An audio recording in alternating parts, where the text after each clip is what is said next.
I mean, human beings are like the only species on Earth that will actively ruin their own future just to organize a drawer full of tangled charging cables. Oh, absolutely. We've all been there. Right, think about it. You sit down to tackle this massive career-defining project, and suddenly, out of nowhere, your brain decides the absolute most urgent crisis in your life is breaking down a pile of cardboard boxes that have been sitting in the corner for, like, 3 months. Yeah, it's wild. But it is actually a surprisingly accurate biological comparison when you look at the research. Well, today we were taking a deep dive into exactly why your mind treats writing an important email with the same sheer paralyzing terror as, a charging woolly mammoth. Which is such a great visual. We are unpacking some really fascinating excerpts today from the book Start Now, Get Perfect Later by Rob Moore. And our mission for this deep dive is to figure out the bizarre psychology behind why we put things off, how we trick ourselves into feeling productive, and how to finally make faster decisions. And what I really love about this text is that the author, he isn't preaching from this pedestal of flawless productivity. He openly admits to doing, I think it was 17 different, entirely useless things just to avoid writing this very book. Including breaking down cardboard boxes in his boardroom. Right, exactly. A chore he had literally never voluntarily done in his 38 years of life. But the second it was time to write a manuscript, flat packing corrugated cardboard just felt like his ultimate life's calling. It's so relatable because, people tend to treat procrastination like it's this genetic defect. Oh, totally. We talk about it as if you could look at someone's DNA under a microscope and isolate a lazy gene. Exactly. But the text frames it around a completely different premise, which I think is so empowering. It says that procrastination isn't laziness at all. It is actually a highly evolved, though wildly outdated, survival mechanism. I mean, that completely changes how you view your own hesitation. It fundamentally does. Because the author argues that no one is universally indecisive. Right. Like, nobody procrastinates in areas where they have deep confidence and experience. Right, that makes sense. Take Lionel Messi on a soccer pitch, for example. Mm. He knows exactly when to shoot. Or Lewis Hamilton, he knows precisely the microsecond to break going into a corner. Or Nelson Mandela knowing how to forgive. Yes, exactly. None of them had to schedule a block of time in their calendars to, agonize over those choices. They built a decision muscle in those specific arenas, forged through thousands of hours of stress testing. Okay, let me push back on that a little bit, though. Let's unpack this. If we supposedly have this powerful decision muscle that just needs to be flexed, why does it completely vaporize the second we try something new? Wow. I mean, if you took Lionel Messi and put him in a professional ballet class, suddenly the world's most decisive athlete would be totally paralyzed, right? He wouldn't know what to do with his feet. You'd think so, sure. But Messi freezing in a ballet class isn't procrastination. He's just lacking the skill. Ah. Procrastination would be if Messi actively avoids going to his own football practice so he can reorganize his trophy cabinet. Yeah. Okay. And that distinction takes us straight into the evolutionary biology of why we delay. If we rewind the clock 100,000 years, Homo sapiens survived specifically because of a trait scientists call complex planning. Meaning our ancestors who just ran screaming at the danger didn't pass on their genes. Exactly the opposite of impulsive action. I mean, if an early human encountered a mammoth, charging in with a sharp stick meant getting immediately trampled to death. Yeah, that's not a great survival strategy. Not at all. The humans who survived were the ones who delayed action. They observed from a distance, conserved their physical energy, and formulated a strategic plan. So hesitation, in the face of a massive, overwhelming threat, literally kept you alive. Wow. So our neurology is actually hardwired to pause when we face something huge and intimidating. Spot. The problem being, of course, that we aren't hunting mammoths anymore. The massive, overwhelming threats we are avoiding today are usually like blank Word documents or starting a new business or maybe having a really difficult conversation with a partner. Right, the hardware is exactly the same, Yeah. but the environment has completely changed. Yeah. Your amygdala, which is the fear center of your brain, it doesn't easily distinguish between the physical death of being crushed by a mammoth and the social death of being humiliated by a failed project. That is just mind-blowing. It really is. So we don't procrastinate today to protect our physical bodies. We do it to protect our self-worth. It's just a defense mechanism against the fear of the unknown, fear of failure, or fear of judgment. Which brings up a really deeply personal story the author shares. He talks about staying in a toxic relationship with a very intense girlfriend for far too long. Oh, right. That story was rough. He had all these documented reasons not to trust her. His friends constantly warned him, but he stayed.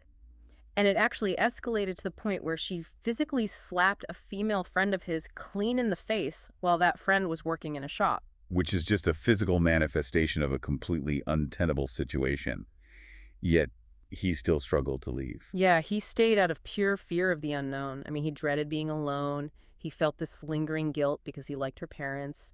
And he desperately wanted to avoid the messy, immediate conflict of a breakup. He was willing to endure guaranteed long-term misery just to avoid the short-term pain of actually taking action. It's crazy when you put it like that. But think about your own life right now. Where are you choosing familiar pain over an unknown possibility?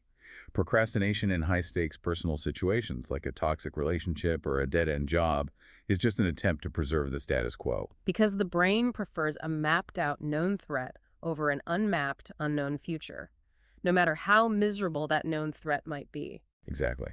But, procrastination doesn't always look like cowering in fear or enduring a miserable relationship. In our modern workplace, it actually puts on a suit and tie. Yes, it disguises itself as productivity. The grand illusion of busyness. I love how the text introduces this. It brings up that great British phrase, getting my ducks in a row. Yes, getting the ducks in a row. It's this underlying assumption that you just need your environment, your tools, and your timing to be perfectly lined up before you can take the first step. He compares it to those ornamental ceramic flying ducks people used to hang on their walls in those perfect, symmetrical ascending lines. Which is funny because Steve Jobs famously pointed out the flaw in that exact logic. He said, you can't connect the dots moving forwards, you only can when you're looking backwards. Right. So trying to perfectly arrange your metaphorical ducks before you even enter the pond is just a futile excuse. You don't know what ducks you actually need yet. And Moore calls this specific brand of delay precrastination. It's this elaborate art of warming up, getting ready to get ready. Which is exhausting in itself. Totally. He shares anecdotes about his mom doing what she calls clear-outs. She will spend an entire weekend sorting, but she isn't actually throwing anything away. She is literally just moving clutter from one side of the room to the other. Oh, wow. Yeah, and she finishes the weekend completely exhausted, feeling like she climbed a mountain, but the house is exactly as full of junk as it was on Friday. It's a classic displacement activity. Your brain wants the feeling of accomplishment without the risk of actual progress. The author even calls himself out for doing this, which I appreciate. Before he sits down to write, he says he will obsessively refresh the analytics for his podcasts. Right, the disruptive entrepreneur. Yeah, he'll check the global rankings and refresh his audiobook reviews over and over as if thousands of new listeners are going to magically appear in the 3 seconds between page reloads. And that behavior transitions directly into a more insidious concept he outlines, which is active procrastination. Okay, break that down for us. Well, if procrastination is getting ready to start, active procrastination is being the busy fool.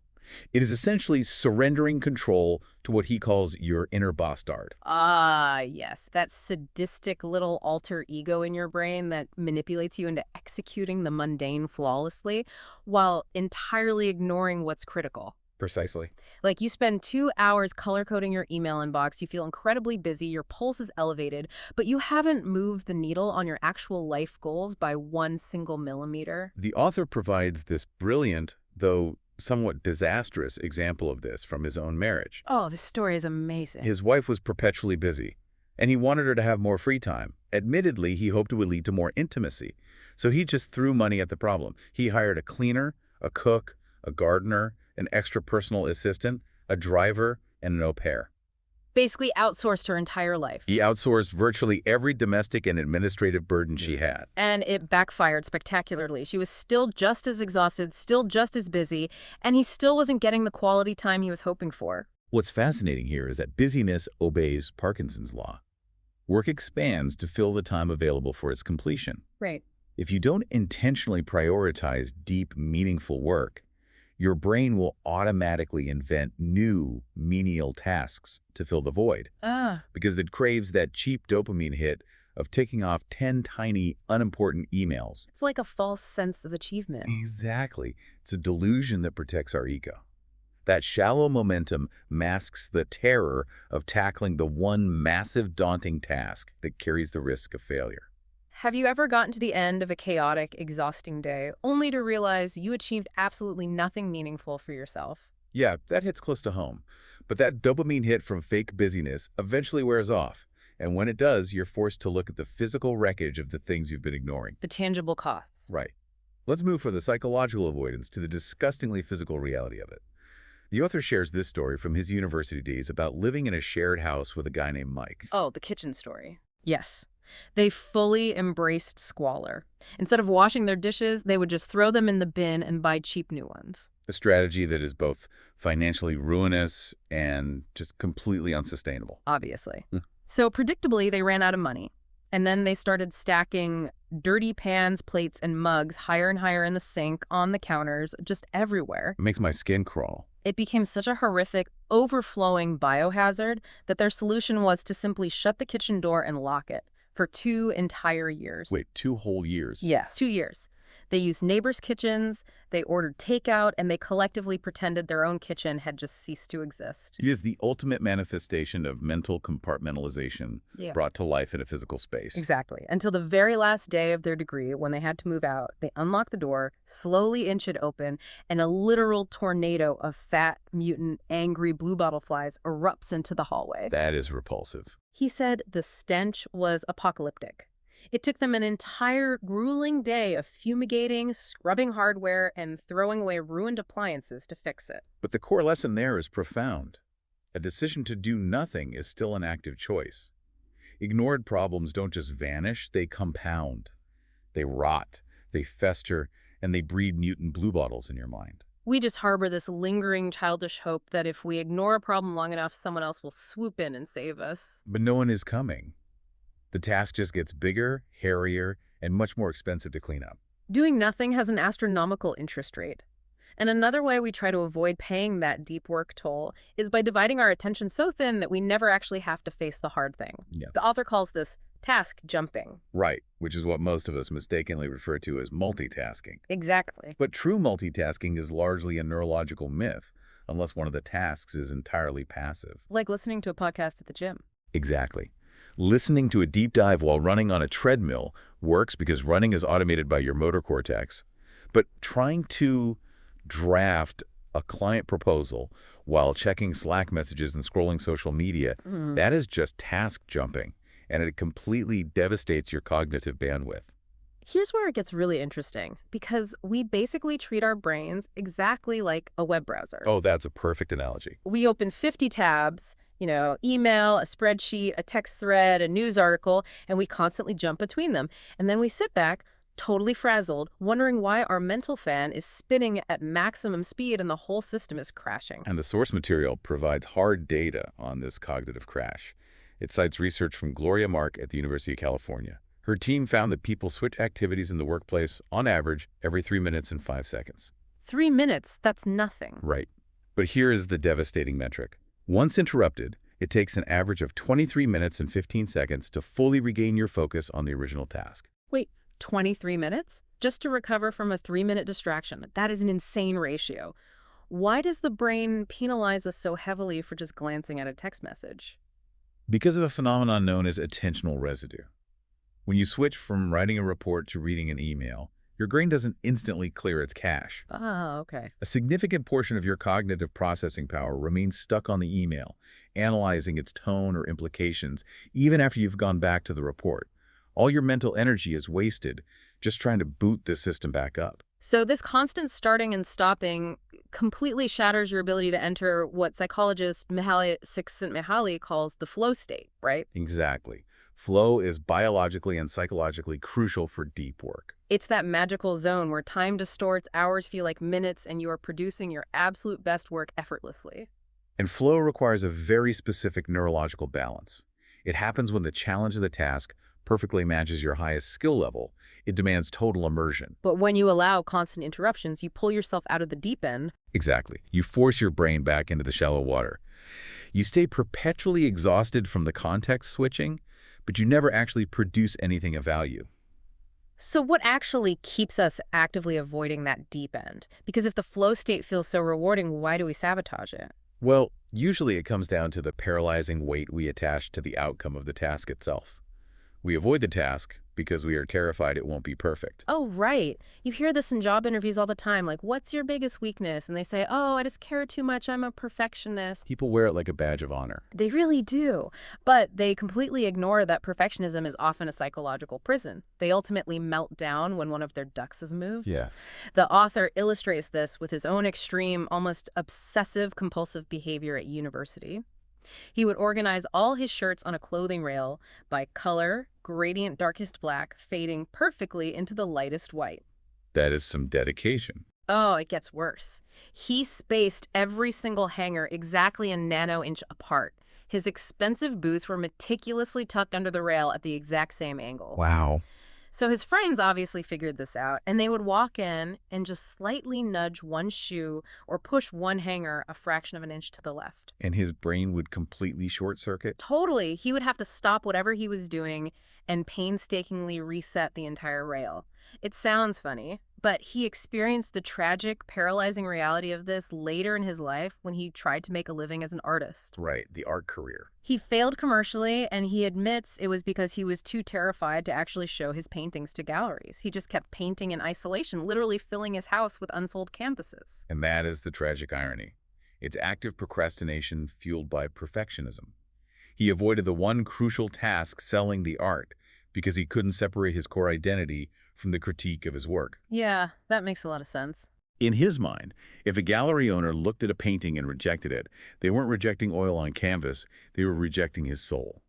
The crucial takeaway here is untangling the outcome from your identity. Your work is not your worth. Your work is not your worth. I love that. If an email has a typo or a business venture fails, it doesn't mean you are fundamentally flawed as a human being. Exactly. But because we fear that judgment so deeply, we turn every single choice into this massive, life-altering event. We fall victim to what the text calls the myth of big decisions. And a decision doesn't take years. The physical mechanics of a decision are instantaneous. It takes a split nanosecond. It's just a rapid firing of neurons. It is the noise, the self-doubt, and the endless rumination leading up to that spark that takes months or years. And the sheer volume of choices we navigate is exhausting. It really is. The text has some mind-blowing stats on this. It notes that an adult makes roughly 35,000 remotely conscious decisions every single day. That is just staggering. Right. By comparison, a child makes about 3,000. We make over 226 decisions daily just regarding food. Just on food alone. Just on food. Over an average lifetime, that amounts to something like 773,000 decisions. And apparently, we will likely regret over 140,000 of them. Which is exactly why the fear of making a bad choice is so irrational. You are statistically guaranteed to make over 100,000 mistakes in your lifetime anyway. That's oddly comforting, actually. Right. But more importantly, making 35,000 choices a day creates severe decision fatigue. Your brain consumes about 20% of your body's energy, and making choices burns glucose rapidly. So by 5:00 p.m., your executive function is running on fumes. Exactly, which is why your brain defaults to the easiest, safest option, procrastination. We also buy into this Hollywood idea of the eureka moment. You know, we picture the genius sitting in a bathtub who suddenly figures out the secrets of the universe in one blinding flash of insight. And that narrative is purely media fodder designed to sell stories. Breakthroughs are not single events. They are the compounding result of thousands of micro-decisions. Like Edison's 10,000 experiments. Exactly. He didn't make one big decision to invent the light bulb. He made 10,000 small, iterative decisions to cross off materials that didn't work. Even in a personal context, like a relationship failing, you don't go from deliriously happy to packing your bags in a nanosecond.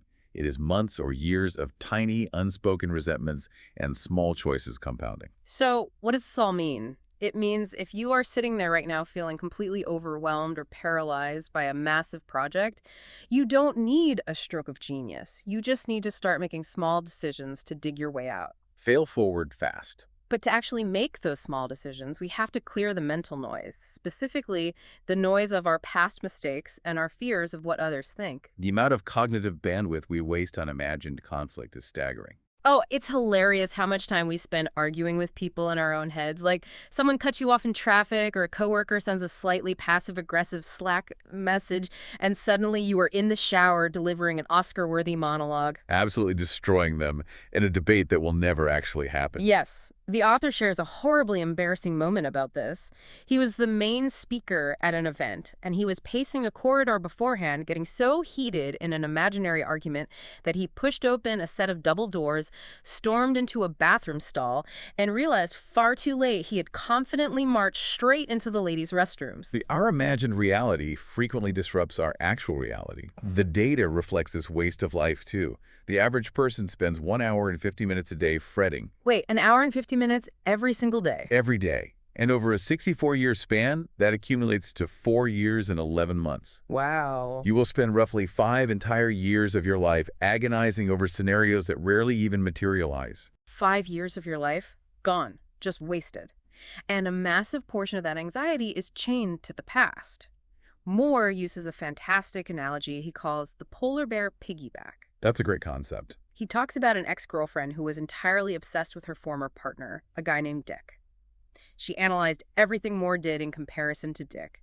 And he says carrying around a past grievance like that is like picking up a fully grown polar bear, putting it on your shoulders, and carrying it for 50 years. And eventually that bear dictates your whole life. Right. It gets incredibly heavy, it gets hungry, and it decides every move you make. And what makes carrying that polar bear even more tragic is the psychological twist behind how we remember things.